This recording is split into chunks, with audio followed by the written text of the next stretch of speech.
आप सभी का बहुत बहुत स्वागत है केलांचल टाइम्स पे। आज हम बात कर रहे हैं झारखंड के राजनीति के उलटफेर के बारे में। जी हाँ, सुबह से ही झारखंड राज्य जो है उसका जो सियासी पारा है वो ठंड के दिनों में भी काफी गर्म चल रहा है। ऐसा लगता है कि वहां पे एकदम जून जुलाई की चिलचिलाती हुई गर्मी पड़ने लगी है सियासत पे। राजनीति इतनी ज्यादा चल रही है कि लोग अब अपना सर खुजाने बैठ रहे हैं कि अगली बार कौन सी राजनीति किसके सामने आएगी या सीएम इसी तरीके से उलटफेर होते रहेंगे। कभी कोई सीएम बन रहा है, कभी कोई इस्तीफा दे रहे हैं, तो कभी किसी का नाम सामने आ रहा है। जैसा कि आप सभी को पता है कि ईडी यानी कि प्रवर्तन निदेशालय के पूछताछ के बाद जो हेमंत सोरेन थे झारखंड के पूर्व सीएम, उन्होंने इस्तीफा दे दिया और 2 फरवरी को ही चंपई सोरेन ने शपथ ग्रहण कर ली। यानी कि अब जो वर्तमान में देखा जाए तो चंपई सोरेन वहां के मुख्यमंत्री हैं। लेकिन इस दौरान अब एक अविश्वास प्रस्ताव भी लोगों ने पारित किया है, जिसके बाद अब चंपई सोरेन को विश्वास प्रस्ताव देना पड़ेगा। उन्हें अपनी जो मजबूती है वो भी लोगों के समक्ष पेश करनी होगी। जी हाँ, ये भी अब एक बड़ी चुनौती सी बन गई है।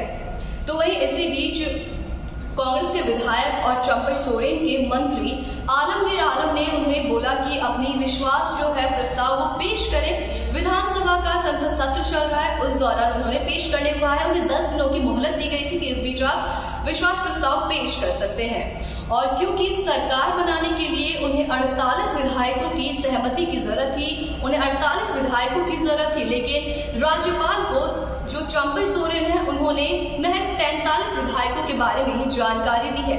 और क्योंकि 5 विधायक जो है वो चंपई सोरेन से अभी फिलहाल नाराज चल रहे हैं, जो कि बड़ा फैक्ट हो सकता है, बड़ी बात हो सकती है उनके सरकार ना बनने में। तो इसी बीच अब जो कांग्रेस के विधायक और चंपई सोरेन के मंत्री आलमगीर आलम है, उन्होंने बीजेपी पर भी निशाना साधा है और उन्होंने ये कहा है कि बीजेपी जो है वो जो भी इस टाइम सरकार बनी हुई है उसे तोड़ना चाहती है, अस्थिरता फैलाना चाहती है। और बड़ी बात ये भी कही है इस बीच में जो विपक्ष के लोग हैं, विपक्ष के मंत्री, नेता, सीएम जिन्हें बोल लो, उन्होंने एक ये भी बड़ी बात कही है बीजेपी को लेकर के उन पर निशाने साधते हुए कि बीजेपी जो है वो पैसे खिला करके, समझ रहे हैं, बीजेपी को निशाना साधा और उन्होंने कहा कि बीजेपी पैसे खिला करके जो सरकार बनी हुई है उस सरकार को गिराना चाहती है, पैसे का लालच देके, पैसे का मुंह दे करके।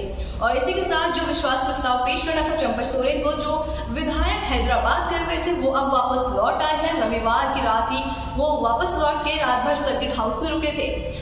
हेमंत सोरेन जो है उन्होंने कहा है कि ईडी ने जितने भी उनपे घोटाले और भ्रष्टाचार की बात की है, इनमें से अगर एक पे भी उनका नाम सामने आता है या एक भी घोटाला जो है वो सच्चाई उसमें कितनी भी साबित होती है, तो वो राजनीति जो है वो छोड़ देंगे, यानी कि राजनीति से पूरी तरीके से संन्यास ले लेंगे।